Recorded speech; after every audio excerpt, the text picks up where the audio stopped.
Good evening and thanks for joining us. Telecom company Cable and Wireless has today experienced a service outage nationwide, which it says was due to a power failure at one of its mains.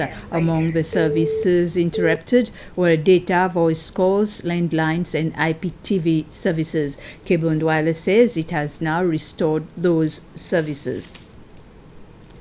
The Public Utilities Corporation, PUC, says some districts in town experienced power outage yesterday and today due to problem with its cable. The Director General for Electricity at PUC, Ravin Sunasi, says PUC was able to restore power supply within 1 hour. Yesterday around 12, there was a cable that developed a fault in the town area, and resulting to that, some consumers along Independence Avenue were affected, and immediately we deployed a team to investigate, and we found out that the section that was faulty was between Uto Lane and Capital City. This section of cable was isolated, and all affected customers were backfed from a second circuit. This operation took us around an hour. So from 12 to 1 p.m., after 1 p.m., all customers were back to normal. But since we had to backfeed the customers on a second cable, we had to continuously monitor the loading on that particular cable. And early morning today, it was necessary for us to do further modification in the way the customers were distributed with power supply.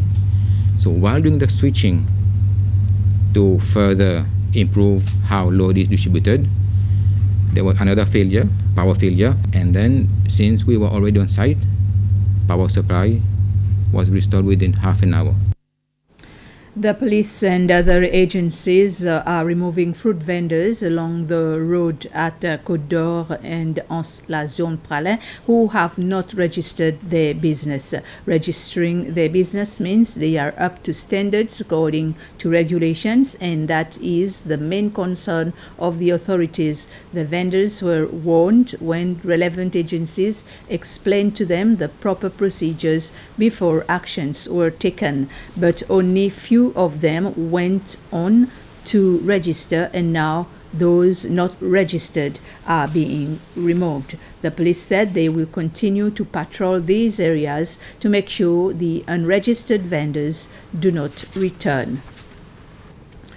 The Attorney General's office has proposed a 10th amendment to the Constitution of Seychelles. The amendment received the approval of the President and the Council of Ministers for the consultation of members of the public on this amendment. The Attorney General's office is proposing an amendment to Article 163 of the Constitution, according to which the military may enforce the law relating to public protection, environment protection, maritime safety, and other matters specified by the law. It is proposing to repeal the words "in period of emergency" from that regulation. This amendment means that the Army would now intervene at all times to assist the police, and not only in period of emergency. Lawyers for the Attorney General's office provided further explanation of the amendment during a Zoom meeting this morning. The commemoration of the World Social Work Day 2022 continued with a church service at the Cathedral of the Immaculate Conception this afternoon, where the local community of social workers gathered to praise and to give thanks to God. Vice President Ahmed Afif, the Minister for Employment and Social Affairs, Ms. Patricia Franco, and several other ministers attended the Mass presided over by Father Colin Underwood. The theme for this year's World Social Work Day, which is commemorated on the 15th of March, was co-building a new eco-social world, leaving no one behind.